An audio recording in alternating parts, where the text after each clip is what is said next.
DSPN, the Devlin Sports Podcast Network. Let's talk boxing, and who better to have as our very special guest than the legendary Hall of Fame host, caller, contributor, commentator for many, many years, James Smitty Smith, in this corner TV.com out of Vegas, baby. Yeah, you know, after the election a couple of weeks ago, we're not going to get political, but I'm seriously, New Zealand is on my short list of places to move. So anyway, but we'll stay off politics. James, we've had a little bit of time to digest and to think about it. The Tyson versus Paul fight. Are you more today mad or sad? It's a great question. I think I'm a little bit of both, but I'm not surprised because, you know, I used to say back when I was doing radio back in the day that whatever goes on in society permeates into sports, and in this case boxing. And we've got so much BS going on in the world with conspiracy theories and reality that's not reality. Yeah. And I just think that this whole thing, what makes me sad is that boxing's already in trouble. Oh, it's beyond trouble. It's kind of in a coma in this country. Globally, it's doing fine. But this creates a real unhealthy atmosphere because it's not reality. You know, Jake Paul has not done it the way at one time Mike Tyson did it in his heyday. And even when Mike Tyson did it, the dude was shot 30 years ago. Yeah, I mean, right. Mike quit in his last two fights, and he was beaten at age 23, knocked out by Buster Douglas. The whole thing was garbage. I'm not against exhibitions and charity and things like that.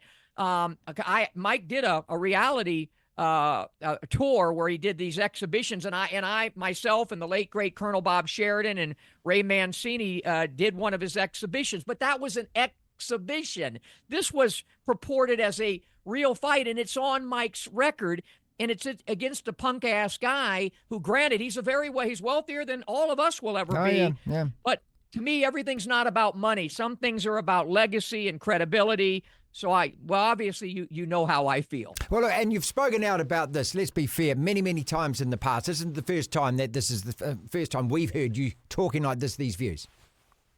Yeah, I mean, again, I host the International Boxing Hall of Fame, and I wear a few Hall of Fame rings, and I was just a little itty-bitty club fighter. And even I knew to get out because I didn't do it the proper way. I went right to the pros because I was a really good athlete, and I thought I could do it, and I realized right away I couldn't. You know, boxing is all about, building your career and having amateur fights and improving yourself and working on your skill set, not fighting old-ass MMA retired guys or YouTubers or, in this case, a 58-year-old guy who limped. The only reason, if we could ever see what drugs Mike must have been on going into that ring, if we ever got a hold of some of those drugs, you and I would be happier men probably, because the dude can barely walk half the time. He's all beat up. Granted, they made him look like this chiseled 58-year-old Godzilla. Hey, I look pretty chiseled too for 65, but inside I have arthritis. I have all kinds of different injuries, and I just didn't buy into it. It's not safe. It's not healthy, and it's not intelligent. 120 million people is the figure that I've seen, and it might even be more than that were watching it. So what does that tell you about us and about the future of boxing? Because this is not the first time. This is not going to be the last time. When Netflix see those figures themselves, the first thing that the bean counters are going to be is, let's roll this out again, pal, because people want it, clearly. Or some people want it. Just because the masses buy into it, you know, if the masses do wrong, that doesn't necessarily make it right. Yeah, good call. You know, we've seen this with gangs and with violence. Just because the masses all pull over the side of the road to watch a terrible car accident, it doesn't make it right. So I guess each and every one of us have to stick to our integrity. You know, you've always covered sports with such class and dignity and trying to do it the right way. You know, I came in that way, and I'm going to go out that way. I'm sure if I had lobbied over the years, I probably could have been one of the announcers on that. No way, man. I was asked the other day, well, what if they would offer you this amount of money? Yeah. I said, well, if they would have offered me that amount of money, but I could tell the truth on the air, I would do it. But do you think Netflix, although with my luck, what would happen, I would have been, when I was on camera, it would have buffered the whole damn time like half of the frickin' broadcast did. It buffered, and Mike's body buffered half the eight, well, more than half the 8 rounds. It looked like Mike was buffering right along with Netflix. What does it do for him? And you and me and us of age grew up with Iron Mike Tyson, where he was the most ferocious beast on the planet. He called himself the baddest man on the planet.